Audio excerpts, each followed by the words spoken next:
Sebelumnya kuasa hukum Peggy menyebut dalam kasus pembunuhan Vina dan Eki, polisi salah sasaran atau error in persona. Peggy Setiawan yang ditangkap dan ditetapkan sebagai tersangka saat ini bukanlah Peggy Peron.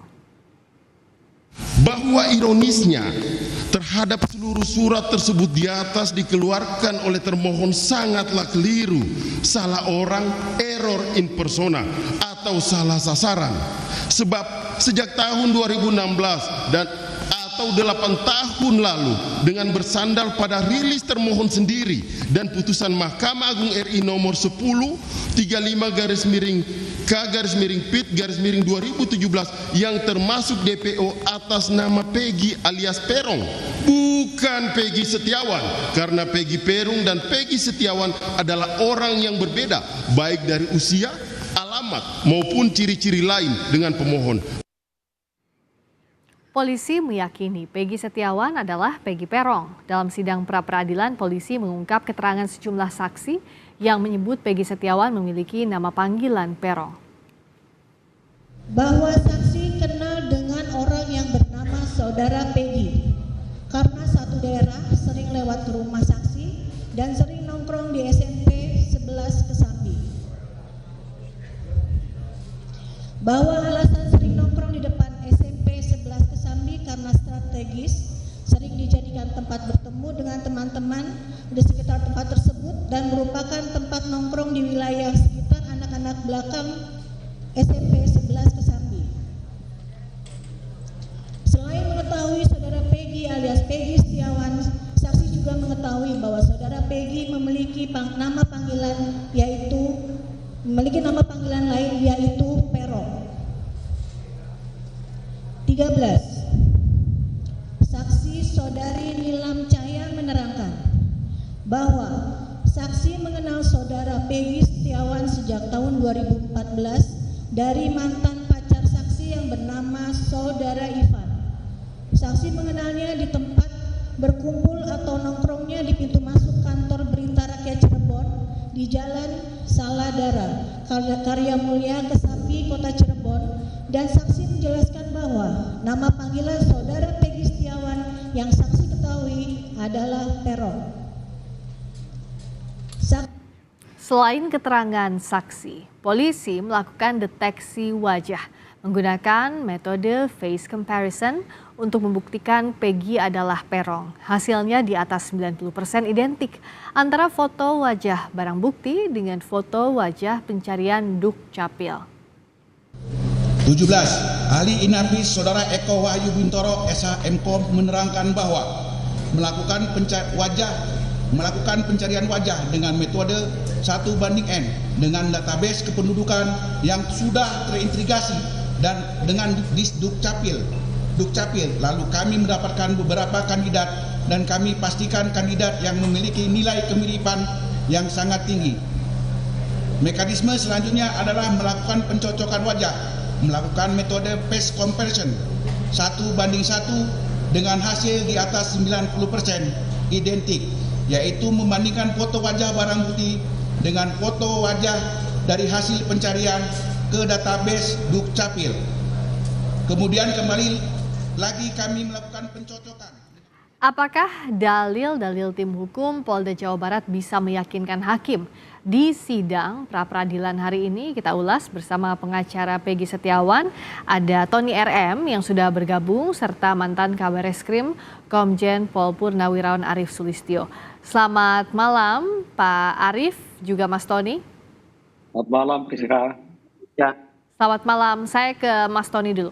Mas Tony, tadi kalau dari tim hukum Polda Jawa Barat menekankan bahwa tidak ada yang namanya error in persona seperti yang didalilkan oleh pemohon, dikatakan bahwa Peggy alias Peron yang dimaksud adalah Peggy Setiawan. Apa bantahan dari Anda?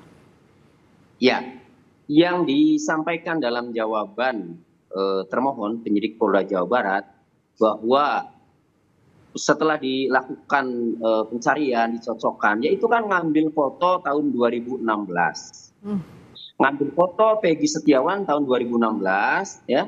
Kemudian ditanyakan kepada saksi, kemudian dicocokkan ke Dukcapil. Ya memang benar kalau foto yang diambil itu adalah Peggy Setiawan. Wong ngambilnya juga dari rumah Peggy Setiawan, bukan ngambil di pasar kan gitu. Foto yang Nah, bersama saudara itu yang dimaksud ya, Mas Tony ya, kalau foto ini ya? artinya itu kan identik Peggy Setiawan yang memang Peggy Setiawan. Tetapi ya dalam jawaban penyidik Polda Jawa Barat tadi ya tidak ada satupun alat bukti ya yang didapat secara scientific crime investigation ya, misalnya sidik jari dari barang bukti yang sudah disita sejak 2016 yang tertuang dalam putusan pengadilan ya, misalnya di situ ada bambu ya, tidak pernah ada digali dari sidik jari bahwa itu adalah sidik jarinya PS. Kemudian tidak ada tes DNA kalau memang itu sperma ada. Kemudian PS juga misalnya ikut menyetubuhi. Nah, kemudian tidak ada rekaman CCTV. Jadi PS berada di lokasi ya. Ini hanya keterangan AF ya, di mana hanya keterangan AF dan Sudirman, di mana AF hanya melihat jarak dari 100 meter, kemudian tidak mampu mengidentifikasi, dan AF menjelaskan bahwa itu adalah Peggy Setiawan dengan motor smash. Itu setelah ditangkap dicocok-cocokkan. Kemudian Sudirman ya, Sudirman yang memberikan penjelasan bahwa yang ada di lokasi adalah Peggy Setiawan dengan menggunakan sepeda motor warna pink, warna ungu, smash ya. Tetapi ketika jawaban selanjutnya, ketika ditanya, Sudirman itu masih mengingat-ingat. Seingat saya, ada tato di tangan. Seingat saya, ini ciri-cirinya. Nah, artinya begini, Sudirman sebagai pelaku tindak pidana, sebagaimana putusan tahun 2016, tidak perlu mengingat-ingat. Oh, ini benar orangnya, kan gitu harusnya. Itu artinya, ya, jawaban yang disampaikan itu dengan alat buktinya itu hanya saksi, ya, dari Sudirman dan dari AF ya, kami melihat itu tidak ada alat bukti yang scientific evidence ya, sehingga itu hanya keterangan-keterangan pengakuan-pengakuan saja. Yang lebih lucu lagi ya, nanti ya pada saat pembuktian dari pihak termohon, alat bukti yang digunakan oleh termohon penyidik Polda Jawa Barat untuk menetapkan tersangka, tetapi alat bukti itu tidak mau dihadirkan di persidangan saat pembuktian dari pihak termohon. Padahal saksi itu ingin kami uji ya, apakah keterangan AF, apakah keterangan Sudirman benarkah ya mengatakan seperti yang disebutkan, yang dipaparkan dalam jawaban termohon tadi. Oke, saya ke Pak Arief. Tadi kalau dari Mas Tony bilang bahwa alat bukti yang dihadirkan di persidangan tidak ada yang berdasarkan scientific crime investigation dan dianggap bahwa tidak memenuhi syarat minimal 2 dari 5 alat bukti yang ada di Kitab Undang-Undang Hukum Acara Pidana. Bagaimana menguji ini kalau secara objektifnya, Pak Arief? Terima kasih, Rizka. Selamat sore, Mas Tony. Selamat sore, Pak Arief. Sudah berjuang sampai dengan hari ini untuk menegakkan keadilan. Saya salut. Dan inilah mekanisme hukum yang memang diberikan oleh Undang-Undang Hukum Acara Pidana melakukan itu yang digugat adalah sah tidaknya penangkapan. Sah tidaknya penahanan, sahnya penghentian, dan sah tidak pidana terlebih dahulu. Kemudian mengenai siapa pelaku yang sebenarnya,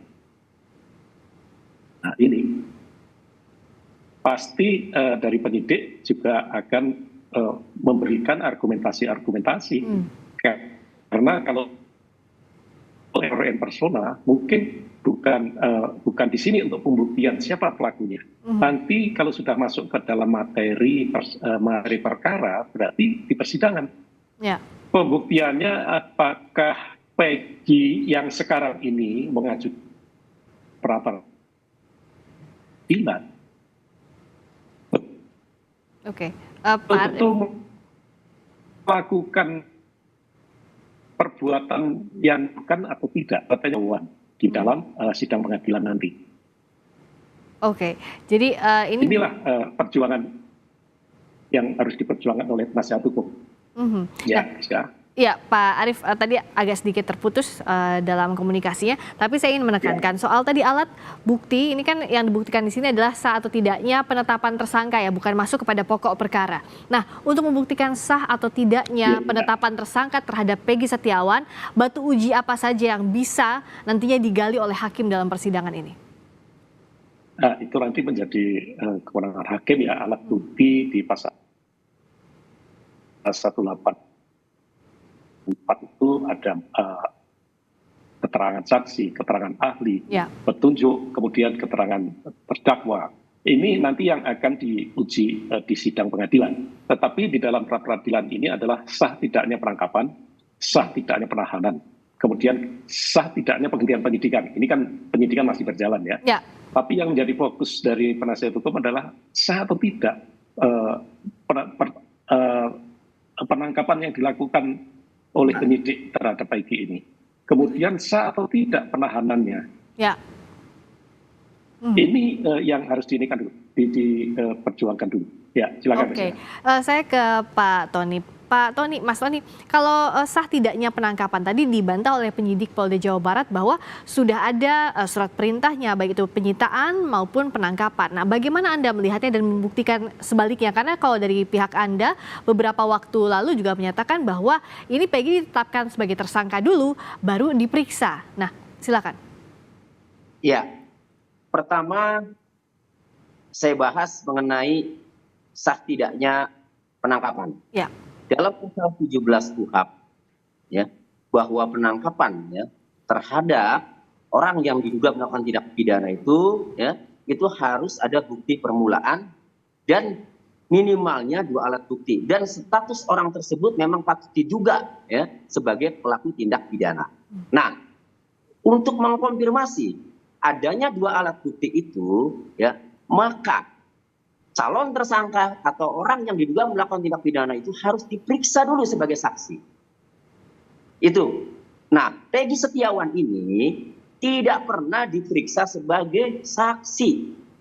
Ditangkap langsung diperiksa sebagai tersangka pada tanggal 21 Mei ya, ditangkap kemudian ditetapkan tersangka ya pada tanggal 21 Mei ya. Nah, kemudian sah tidaknya penetapan tersangka ya. Di dalam putusan Mahkamah Konstitusi nomor 21 tahun 2014 bahwa penetapan tersangka terhadap seseorang yang diduga melakukan tindak pidana selain memiliki 2 alat bukti yang termuat dalam pasal 18 KUHP juga harus dilakukan pemeriksaan pada orang tersebut dalam tahap penyidikan sebagai saksi. Ini yang fatal.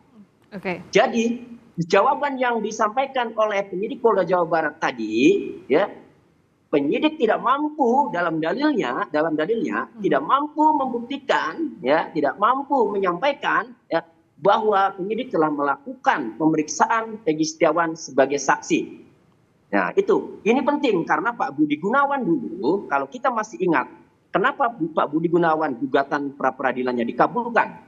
Karena dalam keadaan mepet begitu Pak Budi Gunawan jadi calon kandidat Kapolri langsung ditetapkan tersangka tanpa diperiksa sebagai saksi. Hal itulah yang kemudian gugatan Pak Budi Gunawan dikabulkan. Kemudian dikeluarkanlah putusan Mahkamah Konstitusi. Akhirnya penetapan tersangka itu menjadi objek pra peradilan dengan catatan tadi selain memiliki 2 alat bukti maka diperiksa dulu calon tersangkanya sebagai saksi. Ini tidak dilakukan. Itu syarat formal tadi yang akan diuji oleh hakim pra peradilan nanti. Oke, soal syarat formal ini tentu Pak Arief sudah hatam betul sebagai mantan Kabareskrim.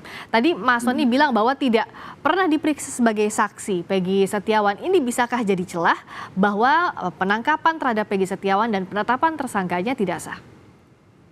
Jadi penangkapan itu syaratnya adalah bukti permulaan yang cukup. Ketika penahanan, bukti yang cukup. Apa itu bukti permulaan yang cukup? Laporan polisi atau laporan kejadian ditambah dengan 1 saksi. Itu cukup untuk melakukan penangkapan. Setelah dilakukan penangkapan, maka dilakukan pemeriksaan. Tentu penyidik tidak gegabah di dalam melakukan penangkapan. Dia pasti sudah memiliki alat bukti yang lain. Nah, untuk menetapkan seseorang menjadi tersangka, ini harus dilakukan proses gelar perkara. Ketika akan melakukan penahanan, harus dilakukan proses gelar perkara untuk menguji kecukupan alat buktinya. Nah, inilah yang menjadi debatable. Dari pihak pengacara minta penyidik untuk menghadirkan alat buktinya. Penyidik menjawab bahwa ini sudah masuk pada materi perkara.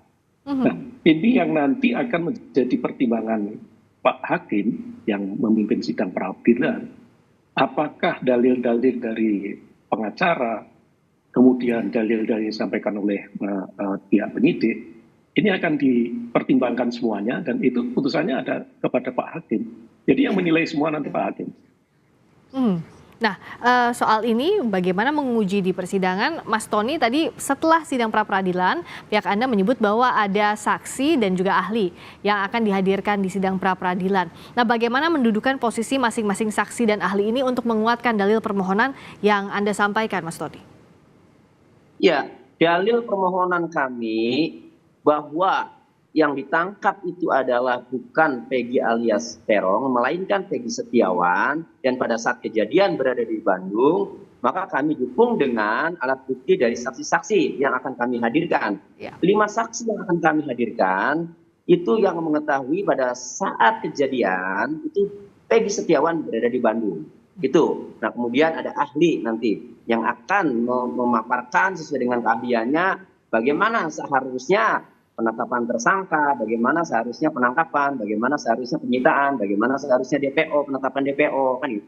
Karena jangan lupa penyidik Polda Jawa Barat dalam melakukan penangkapan Peggy Setiawan dan kemudian menetapkan tersangka itu dibaca putusan pengadilan, dalam dakwaannya juga sampai dibacakan sampai panjang. Artinya penangkapan Peggy Setiawan, penetapan tersangka Peggy Setiawan berawal dari putusan pengadilan dan muncul DPO. Sehingga apakah DPO yang dikeluarkan pada tanggal 15 September 2015 ya, apakah sah atau tidak? Nah, jadi itu nanti akan dilihat oleh ahli, akan memaparkan penetapan DPO sah atau tidak. Kalau penetapan DPO-nya itu tidak sah, maka berarti orang ini bukan DPO. Meskipun ada putusan pengadilan, tidak serta-merta ya kemudian langsung ditangkap. Penyidik harus mengeluarkan surat keputusan atau surat ketetapan dulu, terutama ketetapan tersangka. Baru kemudian ditindaklanjuti dengan pemanggilan. Kalau tidak bisa dipanggil, tidak ada keberadaannya dipanggil 2 kali, baru ditetapkan DPO. Jadi tidak dilakukan. Penetapan tersangka tidak pernah dilakukan sejak 2016-2017, sejak putusan. Sampai dengan rame-rame, setelah viral ada film Dina, tidak pernah. Penetapan tersangka dilakukan pada tanggal 21 Mei 2024. Ya, baik. Terakhir saya ke Pak Arief, singkat saja. Tadi kan Mas Tony sudah memaparkan ada saksi ahli yang besok akan dihadirkan, begitu pula dari pihak termohon penyidik Polda Jawa Barat. Nah, dalam sidang pra-peradilan menguji hal formil sah atau tidaknya penangkapan serta penetapan tersangka dengan dihadirkannya saksi dan ahli, ini bisa jadi bahan untuk hakim mempertimbangkan bahwa status tersangka Peggy ini sah atau tidak, begitu ya Pak Arief. Nah, tapi bagaimana mendudukannya secara objektif? Apa yang disampaikan para pemohon maupun termohon? Ya, masing-masing pihak pasti akan mempertahankan apa yang sudah dilakukan dan apa yang menjadi gugatannya. Mau mendatangkan saksi ahli, mau mendatangkan alat bukti, dan itulah upaya yang dilakukan oleh penasihat hukum dari pihak Peggy. Begitu juga dari Polda Jawa Barat. Semua nanti akan diperhitungkan atau dipertimbangkan oleh hakim. Sehingga kita tinggal menunggu aja apa keputusannya Pak Hakim. Yakinlah bahwa Pak Hakim akan memutuskan dengan adil. Ya. Dan seperti ada gium yang sudah kita kenal, daripada lebih baik untuk melepaskan 1.000 orang bersalah daripada menahan 1 orang yang tidak bersalah, itu ya Pak Arief. Ini yang akan diuji di sidang. Itu landasan moral itu. Ya, dan ini yang harus dipegang karena keadilan harus ditegakkan. Dan Mas Tony juga ditunggu besok saksi serta ahli yang dihadirkan di persidangan pra-peradilan Peggy Setiawan. Terima kasih atas waktunya Mas Tony RM, pengacara Peggy Setiawan. Terima kasih Komjen Pol Purnawirawan Arief Sulistianto, mantan Kabareskrim Polri. Terima kasih, selamat malam. Terima kasih.